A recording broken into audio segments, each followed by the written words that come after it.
Selamat bertemu kembali dalam pembelajaran bahasa Indonesia. Semoga kamu semua ibu temui dalam keadaan sehat-sehat selalu. Nah, pada kesempatan pada hari ini kita akan masuk kepada pembelajaran bahasa Indonesia. Namun sebelumnya, ibu ingatkan jangan lupa untuk absen terlebih dahulu, karena absen sangat menentukan penilaian-penilaian sikap, penilaian-penilaian keterampilan. Nah, marilah kita ikuti penayangan-penayangan materi pembelajaran bahasa Indonesia pada slide-slide berikut ini. Selamat menyimak.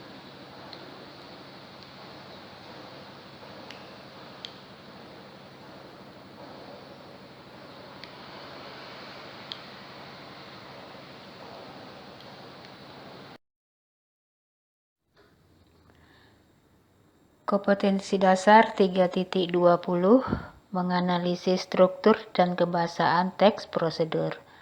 Sekarang ini terdapat banyak laman-laman di internet yang menyediakan petunjuk-petunjuk melakukan sesuatu dengan mudah dan cepat. Hal ini bertujuan untuk memudahkan orang melakukan suatu pekerjaan. Petunjuk-petunjuk melakukan sesuatu pekerjaan tersebut biasa disebut sebagai teks prosedur. Teks prosedur sama seperti teks lainnya memiliki struktur dan kebahasaan yang membangunnya. 1. Memahami struktur teks prosedur. Tentu kita telah mendapatkan gambaran tentang isi teks prosedur. Teks prosedur dibentuk oleh ungkapan mengenai tujuan dan langkah-langkah. A. Tujuan. Tujuan dalam struktur ini berisi pengantar mengenai topik yang akan dibahas dalam teks.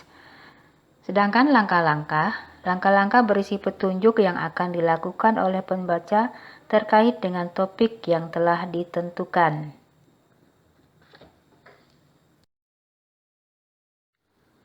Dua, menganalisis ciri kebahasaan teks prosedur.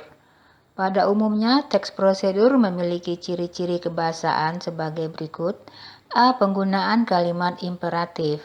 Kalimat imperatif merupakan kalimat yang bersifat memberi perintah untuk meminta atau melarang seseorang agar tidak melakukan sesuatu. Kalimat perintah dibentuk oleh akhiran kan dan akhiran ki serta partikel lah. Contoh, rencanakan untuk tiba lebih awal dari jadwal yang telah ditentukan. Di sini rencanakan menggunakan akhiran kan. Contoh yang kedua, pandanglah kedua matanya dan jabatlah tangannya dengan erat. Pandanglah menggunakan akhiran atau partikel lah. B. Penggunaan kata teknis. Kata teknis merupakan sebuah kata yang memiliki arti khusus dalam bidang keahlian tertentu. Contoh, ekspresi yang monoton tidak akan membuat interview berminat dan yakin akan kemampuan Anda. Ekspresi yang monoton artinya mimik wajah yang itu-itu saja. C. Penggunaan konjungsi. Konjungsi merupakan kata hubung yang menghubungkan kalimat satu dengan kalimat lainnya. Contoh, tetap rendah hati walaupun Anda sudah cukup berpengalaman. Terapkanlah sikap rendah hati. Konjungsi pada kalimat ini adalah walaupun. Contoh yang kedua, rencanakan untuk tiba lebih awal dari jadwal yang telah ditentukan. Konjungsi di sini adalah kata dari.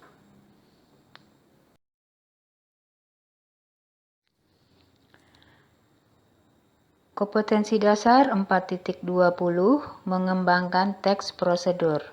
Pada pembelajaran sebelumnya, kita telah belajar tentang struktur dan kaidah kebahasaan dalam teks prosedur. Dengan demikian, kita harus mampu membedakan teks prosedur yang baik dan teks prosedur yang kurang tepat. Apabila teks prosedur kurang tepat, dapat berisiko tinggi berkenaan dengan sesuatu yang membahayakan. 1. Menyusun rancangan teks prosedur.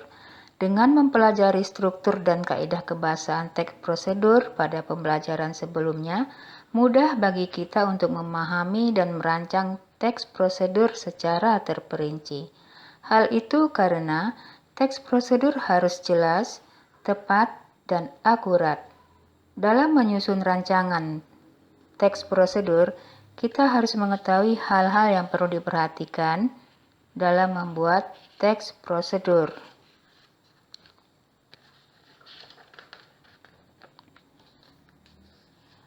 A. Menggunakan kata dan kalimat sesuai dengan ciri teks prosedur. B. Menggunakan bahasa yang mudah dicerna oleh pembaca. C. Urutan petunjuk langkah-langkah harus sistematis dan tepat sasaran. 2. Mengembangkan teks prosedur dengan memperhatikan struktur dan kaedahnya. Mengembangkan teks prosedur harus sesuai dengan sasaran yang akan dicapai. Sasaran tersebut harus sesuai dengan judul topik yang akan dibahas. Adapun beberapa langkah mengembangkan teks prosedur sebagai berikut. A. Menentukan topik yang akan dibahas. B. Mengumpulkan sumber informasi atau referensi mengenai topik yang akan dibahas. C. Mengembangkan lebih banyak mengenai informasi yang sudah dikumpulkan. Dan D. Menyusun teks prosedur secara utuh.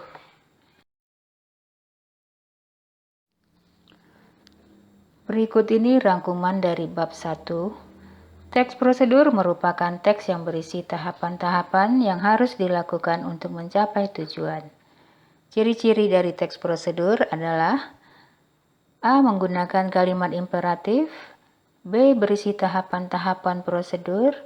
C. Menggunakan kata kerja. Hal-hal yang perlu diperhatikan dalam menangkap isi informasi dalam teks prosedur. Yang pertama, mengetahui maksud judul teks prosedur. Yang kedua, memahami gagasan utama dalam teks prosedur. Dan yang ketiga, memahami simpulan dalam teks prosedur. Teks prosedur dibentuk oleh ungkapan mengenai tujuan dan langkah-langkah. Ciri-ciri kebahasaan teks prosedur: A. Penggunaan kalimat imperatif.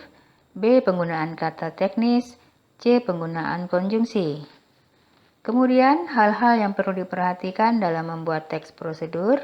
Yang pertama, menggunakan kata dan kalimat sesuai dengan ciri teks prosedur. Yang kedua, menggunakan bahasa yang mudah dicerna oleh pembaca. Dan yang ketiga, urutan petunjuk atau langkah-langkah harus sistematis dan tepat sasaran. Kemudian, dalam mengembangkan teks prosedur, langkah-langkahnya sebagai berikut. Yang pertama, menentukan topik yang akan dibahas. Yang kedua, mengumpulkan sumber informasi atau referensi mengenai topik yang akan dibahas. Yang ketiga, mengembangkan lebih banyak mengenai informasi yang sudah dikumpulkan. Dan yang keempat, menyusun teks prosedur secara utuh. Demikian tadi rangkuman dari bab 1, topik teks prosedur.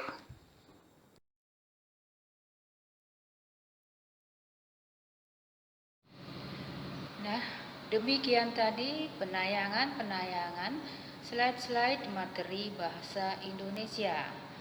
Jangan lupa kamu untuk mengulang kembali materi ini agar kamu dapat menerapkannya ketika nanti akan ulangan, dapat menjawab soal-soal dengan baik.